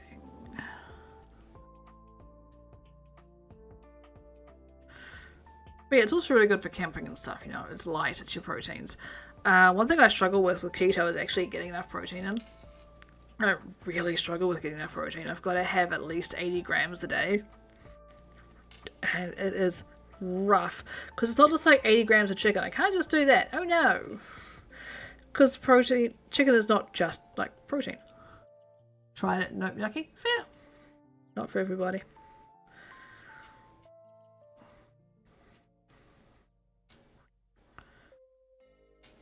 Yeah, like I struggle with proteins. I'm struggling with my calories. I tend to undereat with calories because a lot of what I was eating like last year was junk food, so calories weren't an issue, but now calories are. And I know if I stay under calories for too long, it's gonna stall me out. Simply because the body's like, oh no, you're starving me, I ain't gonna do this. So I had to make myself what's called a fat bomb. And one I make is basically cream cheese, peanut butter, and I've added a bit of chocolate to it. It's delicious. Biscuit maker who makes protein-filled cookies. I had them when I had a high protein diet. High protein, low carb. It's the low carb that gets you. Because I gotta watch it. There is stuff I can have if I don't want to eat for the rest of the day. I was looking at a thing of Bundaberg because I love Bundaberg. Heck no. Heck no. All the carbs. I can have like a 0 sugar Coke or a Sprite, but where's the fun in that? Yeah, Super Mum's diet. Yeah. But no, it's okay. I've got almond meal, and so husband and I are figuring out things I can do, like the pancakes. The pancakes were delicious. They tasted like cake batter. It was amazing. Because I've also got like the Truvia for my sweetener, which I don't use a lot of. And I put cream in my coffee. And yeah, eggs. Eggs are the big thing. But we've had that discussion.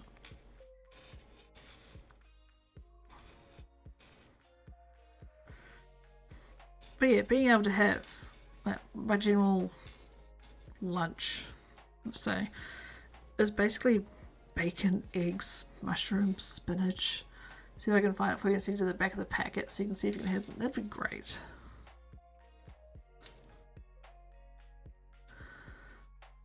But yeah, the stuff I'm eating, I'm thinking there is no way I should be losing weight. I have lost 5 centimeters. Bust, waist, hips. I don't know my weight. I don't have a set of like bathroom scales. I don't have a set of those. I don't care. I will check my weight when I go to the doctor's. But I have lost 5 centimeters off each. And that's since, it's been almost 20 days because we came back on the 2nd. I started it fully on the 3rd. Madness. Absolute madness. What am I doing here? Yeah, this is where I'm going to call it for today. There might be a lot more of these because this is relaxing. I don't feel pressure, which is like a big thing for me. Next week, it's before I start the sweater too. Hang on, let me just look at dates and stuff. Just for my knit-alongs and whatever else. Next week, 29th. It's like 2 days before I start the sweater. So there should be vanilla socks. There'll be vanilla socks, maybe these, and not the shawl, that'll be done. Maybe I start a hat.